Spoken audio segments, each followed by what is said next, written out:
Assalamualaikum, di video kali ini kita akan membahas sejarah pemikiran ekonomi Islam abad ke-12 dan ke-13 Hijriah. Tokoh ekonomi Islam yang pertama yaitu Taqiyuddin An-Nabhani. Taqiyuddin An-Nabhani adalah seorang mujtahid mutlak, hakim, penyair, sastrawan, politisi ulung, dan salah seorang ulama terkemuka dalam Daulah Utsmaniyah. Beliau telah meninggalkan banyak buku-buku penting yang dianggap sebagai peninggalan intelektual yang luar biasa dan tidak bernilai harganya.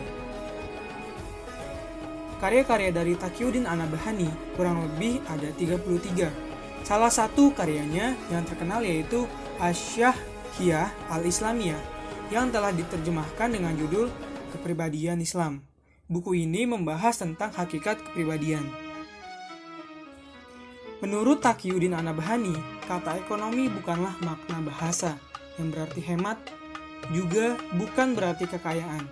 Akan tetapi, yang dimaksud adalah semata-mata istilah untuk suatu sebutan tertentu, yaitu kegiatan mengatur urusan harta kekayaan, baik yang menyangkut kegiatan memperbanyak jumlah kekayaan, serta menjaga pengadaannya, yang kemudian dibahas dalam ilmu ekonomi maupun yang berhubungan dengan tata cara mekanisme pendistribusiannya, yang kemudian dibahas dalam sistem ekonomi.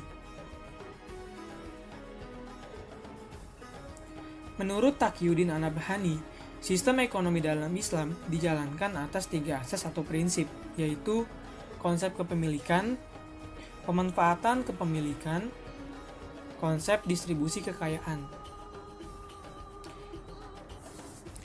Distribusi kekayaan di tengah-tengah manusia. Yang pertama yaitu keseimbangan ekonomi dalam masyarakat. Islam telah membolehkan kepemilikan pribadi, namun Islam menentukan bagaimana cara memilikinya untuk mewujudkan keseimbangan dalam memenuhi kebutuhan-kebutuhan individu di masyarakat. Maka, negara harus memberikan harta baik yang bergerak maupun yang tetap. Yang kedua yaitu larangan menimbun emas dan perak. Perbedaan antara penimbunan dengan saving adalah kalau penimbunan berarti mengumpulkan uang yang satu dengan yang lain tanpa adanya kebutuhan, di mana penimbunan tersebut akan menarik uang dari pasar. Sementara saving adalah menyimpan uang karena adanya kebutuhan. Islam membolehkan pula menabung uang antara yang satu dengan yang lain, sehingga kita bisa menunaikan kewajiban ibadah haji.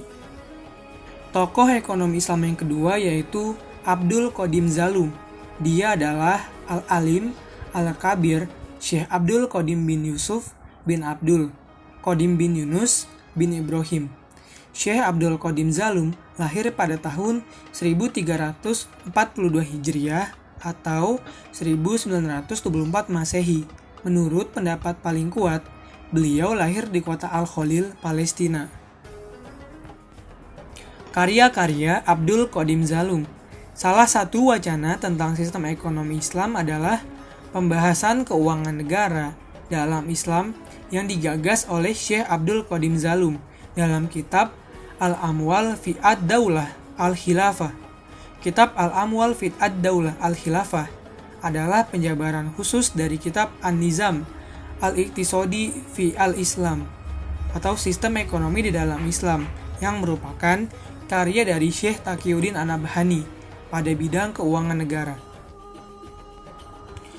Persoalan utama yang harus dijawab oleh setiap sistem ekonomi ada 3, yaitu yang pertama, barang dan jasa apa yang akan dihasilkan dan berapa jumlahnya.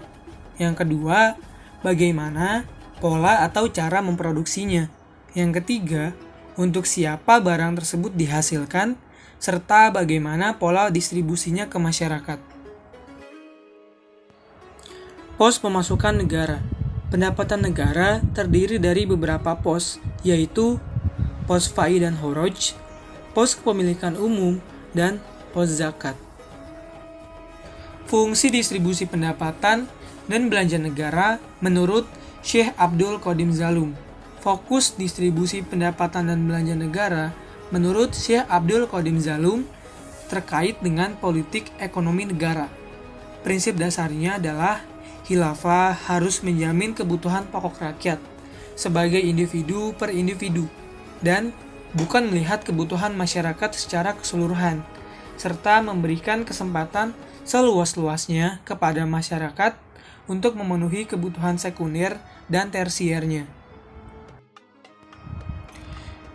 Tokoh ekonomi Islam yang ketiga yaitu Abdurrahman Al-Maliki. Karyanya yang terkenal yaitu Al-Siyasah Al-Iqtisadiyah Al-Musla atau Politik Ekonomi Islam yang telah diterjemahkan oleh Ibnu Salah. Pemikiran ekonomi Islam Abdurrahman Al-Maliki yang pertama yaitu mengenai sumber-sumber ekonomi primer yang terdiri dari pertanian, perindustrian, perdagangan, dan jasa. Selain itu, Abdurrahman Al-Maliki juga memberikan pemikirannya mengenai gambaran umum politik ekonomi ideal. Sampai di sini video kali ini. Bagikan ke teman dan kerabatmu jika dirasa video ini bermanfaat. Sampai jumpa di lain kesempatan.